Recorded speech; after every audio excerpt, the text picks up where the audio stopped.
Good evening. As you can see, today's segment is a bit different. We're going to be standing and talking. I tried doing the video live on YouTube, but my YouTube is not having any of that. It's giving me only 15 seconds, and I need more than 15 seconds. Yes, 15 seconds doesn't work for me. So I decided to do it this way because I still value those little followers I have, and I know you guys are like looking forward to the next thing I have to say.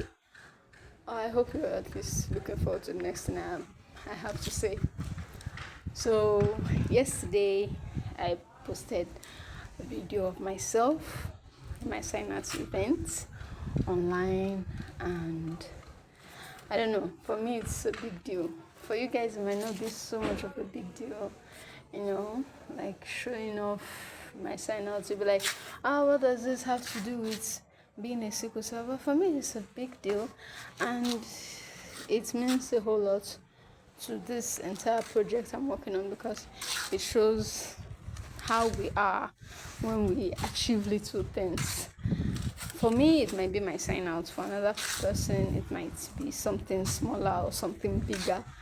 But the fact that I was able to sign out peacefully, I didn't fall sick during the exam, I didn't have any cause to miss a paper or miss out on my sign out.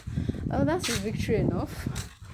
Okay, so today, for my fans, or the little fans I have, so today we're going to be talking more about being a sickle cell, what it takes and what it entails. So first of all, the last time I talked online, I told you guys my purpose, my aim, what I really want to achieve with this, and I told you why I think I'm fit to do this, and I saw many people view that. So today we're going to be talking about more on the subject. Well, first of all, what's a sickle cell? Sickle cell is a disease, it's a genetic disorder that affects hemoglobin, which is protein in the red blood cell.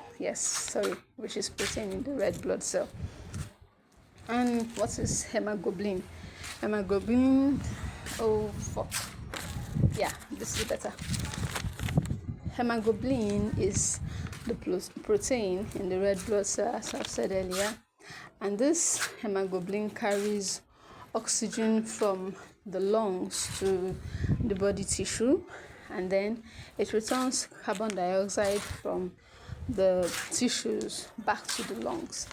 So you can see, being a sickle cell affects our hemoglobin. Don't ask me to say that in medical terms, because I really cannot say that in medical terms. I just know that is what it entails. And really, the reason behind this channel is not to be medical. It's just to encourage all my fellow warriors out there. So don't really expect me to explain everything medically. Now, this being a sickle cell, it affects a whole lot of things. Like if you're very observant, you will notice, for one, the way I am breathing. I tend to get tired when I walk around too much, and it affects my chest. I breathe hard. So if you're observant, you will notice that. And then it doesn't just affect our breathing, it affects the way we look. It affects, the way we walk. It affects basically everything about our health. And apparently not just our health, it affects, our social life too, like self-esteem and the rest. Okay, so most of the time you see some of us looking smaller than our age. Like I, for one, have experienced that. If I tell you my age, you might not believe. Most people will see me and be like, you're a 14-year-old child, you look like a 15-year-old child, so on and so forth. So sickle cell does that. Most times sickle cell affects the way we walk. Like there are most of us that we limp. We have this limping kind of way of walking. Yes, because it affects the hip. I'll explain that to you next video. Then most of us suffer from leg ulcer.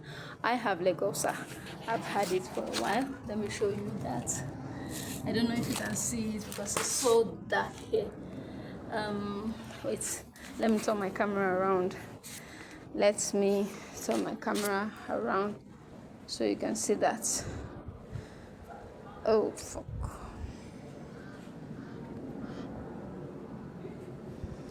Okay, sorry, I can't turn my camera around, so you are just going to have to make do with what you can see, which is, I don't think it's a lot, but there, this one is just healing. I don't think you can see it well. Yeah, so that's what a leg ulcer looks like. And then there's more though.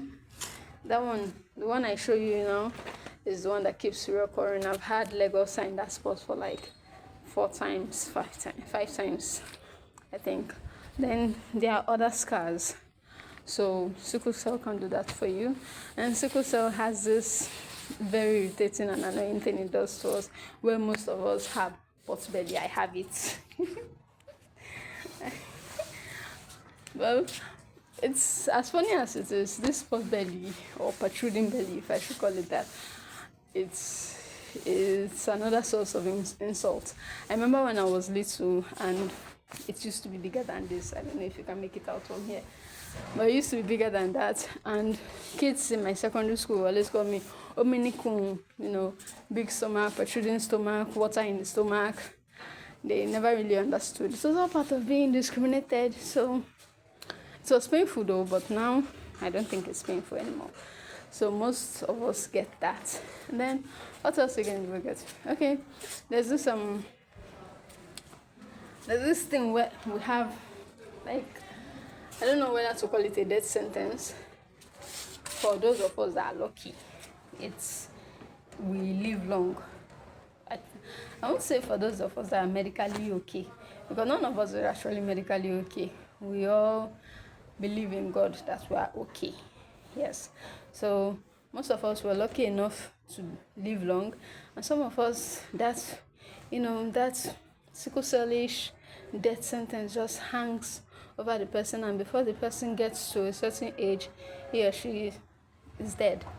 Yeah, I know people that I have lost, fellow sickle cell carriers.